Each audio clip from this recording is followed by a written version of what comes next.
की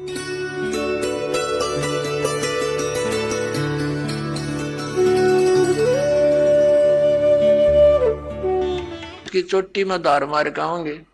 अब परमात्मा न्यू क्या करते कि जय हुआ माता जिसने तो धोकन गई उसे प्रोटेक्शन की, क्योंकि पूजा तो न्यू कराना कुछ बचाव करे हमारा, उसके आप शर्मा कुत्ते मुते तो वह तेरा बचाव क्या करेगी बुढ़िया। अब परमात्मा क्या बताया करते, आप पे लिपे आप पे पोते और आप पे बनावे ओई और उस पर बुढ़िया फिर पोते मांगे। देख अकल कहां से खोई। एक वही माता देखी हमने पूजती, एक औरत क्या चित्र बना लेती थी दीवार पर, आप पे बनाती और फिर उसका कागज जोत जात ला के अन्यों कहे हे वही माता बहू के पोता दिए पुत्र दिए दूध पूत में खैर रखिए है, इसलिए तेरी पूजा करूं। परमात्मा कहे आप पे तो वह माता बनाई, आप पे लिपे आप पे पोते आप पे बनावे ओई और उस पर बुढ़िया पोते मांगे। देखा कलकड़े तक होई है तेरा गजब भैया। परमात्मा क्या याद दिलाते हैं कि जाटी पूजे पीपल पूजे और सिर तुलसा के हो और दूध पूत में खैर राखिए न्यो पूजो हो तो जांडी पूजे और पीपल में पानी चढ़ावे और फिर तुलसी माता ने पूजे। और उनको किस लिए पूज रही हूं कि मेरे दूध पूत में खैर रखिए। बता अकल देखो हमारी। ये हमारे धर्म गुरुओं की गाइडलाइन थी हमारे को, ये शास्त्र विदिता का मनमान्य साधना करवा कर सारे भूत बनवा दिए। फिर क्या बताते हैं परमात्मा, जीवित बाप के लट्ठम लट्ठा और मुए गंग पुचैया और जब आवे आसुज का महीना और वो कौआ बाप बनैया रे बोड़ी सी दुनिया। सतगुरु बिन कैसे सरिया। जैसे जीवित बाप के साथ तो खेचा तानी रखे नकम्मी आत्मा है, और मरने के बाद फिर उसकी गति के लिए चलेंगे कहां से। देखो पुण्यात्माओं, ये हमारे धर्म गुरु कहां से गति कराने लगते हैं मृत्यु के उपरांत। पहले तो यूं कहेंगे कि अस्थि उठाओ और गंगा में प्रवाह कराओ, इसकी गति हो जाएगी। अच्छा क्या करते हैं, एक व्यक्ति नाम ना लिया कर ले हुआ था, उसकी पत्नी ने नाम ले रखा था और वो वैसे उसका अपनी पत्नी को मना नहीं करता था, ज्ञान से बहुत कुछ परिचित भी था, लेकिन उसके सामने एक बाधा थी कि मेरा पिताजी की मृत्यु होगी और मैं यदि गंगा में अस्थि नहीं डालकर आया तो फिर मेरी आत्मा नहीं मानेगी, तो मैं इसलिए नाम नहीं लूं। एक दिन वो बता रही थी उसकी पत्नी कि मेरे तायसरे की मृत्यु होगी, यानी उसके ताऊ की, और वो लेकर गए उसकी अस्थियों को गंगा घाट पे। वहां बैठे वो पांडे और वहां इन्होंने अपने अक्षेत्र बांट रखे हैं कि ये मेरे क्षेत्र का ये मेरे क्षेत्र का। जाते ही पूछ लेते कहां से आए जी, वो बता दिया जी ऐसे ऐसे सोनीपत से आए। अच्छा अच्छा आज तुम हमारे हो वो पकड़ ले गए। तो वहां जाकर उसने देखा खोल कर पिछला सारा इतिहास बता देते हैं। तो क्या बोले वह नो बोले यजमान इब कद बहुत जन्माए रे तेरा गजब भैयो।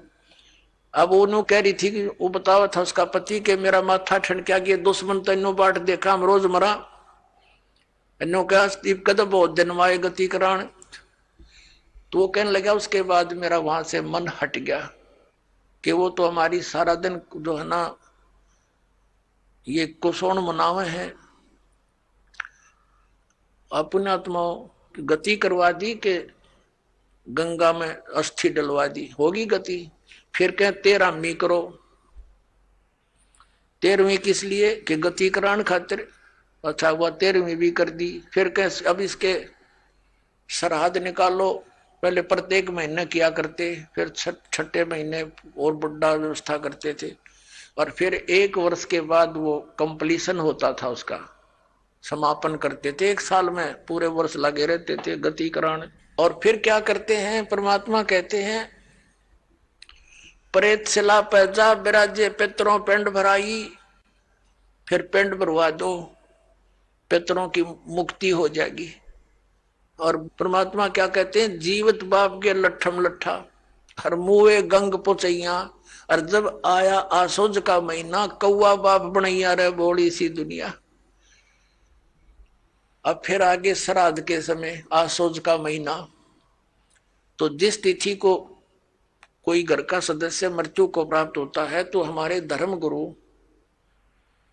वो तिथि नोट कर लेते हैं। आसोज के महीने में अमावस्या से लेकर पूर्णमासी तक उस किसी भी तिथि को मृत्यु होती है तो उस दिन विशेष कार्यक्रम करते हैं, श्राद्ध निकालते हैं। और सबसे पहले क्या करते हैं, वो बनाकर भोजन ऊपर रखते हैं छत पे, और उसी समय कौवे आकर खा जाते हैं। तो वो क्या कहते हैं हमारे धर्मगुरु, देखो भोग लग गए तेरे पिताजी, हो सकता कौआ बन रहे हो। अरे भले आदमियों, गति करान लागे थे, कौआ बना के छोड़ दिया। ये है इनके साधन। अब परमात्मा कहते हैं प्रेत सला पैजा विराजे पितरो पिंड भराई, और बहुत सरहद खान को आए काग बने कलमाई। आगे क्या बताते हैं, जय सतगुरु की संगत करते सकल कर्म कट जाई, अमरपुरी पर आसन होते जहां धूप ना छाई। अब क्या बताते हैं, जय सतगुरु की संगत करते सतगुरु मिल जाते तो ये सारे कर्मों तो पीछा छूट जाता, ना श्राद्ध निकालने, ना भूत बनना, ना कौवे और पशु की योनियों में जाना। और फिर क्या होता, अमरपुरी पर, अमरपुरी जिस स्थान का कभी नाश ना हो, सतलोक सनातन परम धाम की प्राप्ति हो जा, जब सतगुरु मिल जा तो और ये झंझट मिट जा सारे। और ये हमारे गुरुजी धर्म गुरु ने कहा श्राद्ध तो वैसे निकालना चाहिए, इन्हें तो हमारे कर्म बिगड़वान का ठेका ले रखा था। पुण्यात्माओं, पवित्र हिंदू धर्म के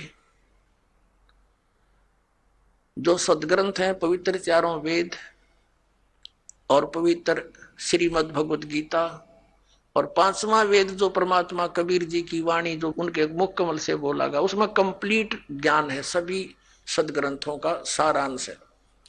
वो तो इनके हाथ नहीं लगा क्योंकि संस्कृत के ज्ञाताओं ने वो तो रिजेक्ट कर रखा था। कबीर साहब की वाणी तो एक अशिक्षित की वाणी है, इस करके वो हमारे तक नहीं आने दिया। तो इनमें जो पुराण है, ये पुराण क्या चीज है, गीता और वेद, ये चारों वेद, उन चारों वेदों का सारांश श्रीमद् भगवत गीता। लेकिन श्रीमद् भगवत गीता में कुछ अटकल युद्ध कराने के लिए इस काल भगवान ने लगाई है, वो अलग से दिखाई देती है। और जो वेदों से मेल खाता वो गीता जी का ज्ञान खरा है, बिल्कुल सत्य है। तो हमने, क्योंकि वो वेद ज्ञान गॉड गिवन है, परमात्मा का दिया हुआ है, तो हमने परमात्मा के आदेश का पालन करना है। और पुराण क्या है, ये ब्रह्मा जी द्वारा दिया गया ज्ञान, ब्रह्मा जी से सुना, फिर कुछ अन्य ऋषियों ने किसी और से सुना हुआ ज्ञान, वो सब खिचड़ी बना के पुराण बना दी। अब वेदों में इन श्राद्ध आदि कर्म कांड का निषेध है, और गीता जी में निषेध 9वें अध्याय के 25वें श्लोक में स्पष्ट किया है, भूत पूजने वाले भूत बनेंगे। ये देखिएगा, श्रीमद् भगवत गीता, गीता प्रेस गोरखपुर से प्रकाशित है, जयदयाल गोविंद का इसके अनुवादक है। अध्याय नंबर 9 का ये है, अध्याय नंबर 9 श्रीमद् भगवत गीता, श्लोक नंबर 25। देवताओं को पूजने वाले देवताओं को प्राप्त होंगे, पितरों को पूजने वाले पितरों को प्राप्त होते हैं, और भूतों को पूजने वाले भूतों को प्राप्त होते हैं, और मेरा पूजन करने वाले मुझको ही प्राप्त होते हैं। अब ये श्राद्ध कितना आगे फिर, अब आपको दिखाते हैं एक झलक पुराणों में क्या लिखा है। एक मार्कंडे पुराण है, एक रुचि नाम के ब्राह्मण थे, ऋषि, और उसने वेदों को समझा पढ़ा कि मनुष्य जीवन, ये ज्ञानी आत्मा थे, कि मनुष्य जीवन केवल मोक्ष प्राप्ति के लिए प्राप्त होता है। इसलिए उसने ना तो विवाह कराया, ब्रह्मचारी पद पर रहते हुए 40 वर्ष की उम्र होगी थी और अपना जंगल में वन में रहता था, कोई मकान झोंपड़ी भी नहीं डाल रखी थी, ये सोच करके मोक्ष प्राप्ति करानी है और ना क्या संग्रह करना है, 2 दिन का जीवन है। अब वो वेदों अनुसार साधना कर रहा था रुचि ऋषि, और उसके जो पिताजी, दादाजी, परदादाजी, चौथा दादाजी वो मर चुके थे, वह भूत बन रहे थे और वो भी ऋषि थे, ब्राह्मण थे। उनने भी ये कर्मकांड करे और करवाए थे, तो भूता बनेंगे वह। तो वो चारों दिखाई दिए और कहा, बेटा तूने विवाह क्यों नहीं करवाया? विवाह करवा के तुम हमारा श्राद्ध करता है और हमारी गति हो जाती। अब रुचि कहने लगा कि पितामहो, वेद में तो ये मना कर रखा है, ये श्राद्ध श्रुद्ध निकालना, ये कर्मकांड करना, ये तो मूर्खों का मार्ग है। और वो पितर भी कहते हैं, बेटा है तो ऐसा ही, इसमें कोई संदेह नहीं, मिथ्या नहीं है, सच्चाई है। लेकिन हमारा क्या होगा? अब तुम बाढ़ में जाओ, थारा क्या होगा? आप मरे, अरे पुत्र और मरवाने के लिए तैयार करे। या देखो मार्कंडे पुराण, ये गीता प्रेस गोरखपुर से प्रकाशित है, गीता प्रेस गोरखपुर से प्रकाशित है। ये गीता प्रेस गोरखपुर से प्रकाशित है। ये 242 पृष्ठ पे संक्षिप्त मार्कंडेय पुराण, रोच्य मुनि की उत्पत्ति कथा। मार्कंडेय जी कहते हैं कि ब्राह्मण, पूर्व काल की बात है, प्रजापति रुचि ममता और अहंकार से रहित इस पृथ्वी पर विचरते थे। उन्हें किसी से भय नहीं था, वे बहुत कम सोते थे। उन्होंने न तो अग्नि की स्थापना की थी, न अपने लिए घर ही बना रखा था। वे एक बार भोजन करते और बिना आश्रम के ही रहते थे। उन्हें सब प्रकार की आसक्तियों से रहित एवं मुनिवर्ती में रहते देख उनके पितरों ने उनसे कहा, ये देखिए ये चारों आगे भूत बन रहे, ये देखो ये रुचि ऋषि है, ये इनके पहले बने हुए वो पंडित जी सारे भूत, भूत पूज का भूत बन गए। अब ये दिख गए इसने सारे इकट्ठे।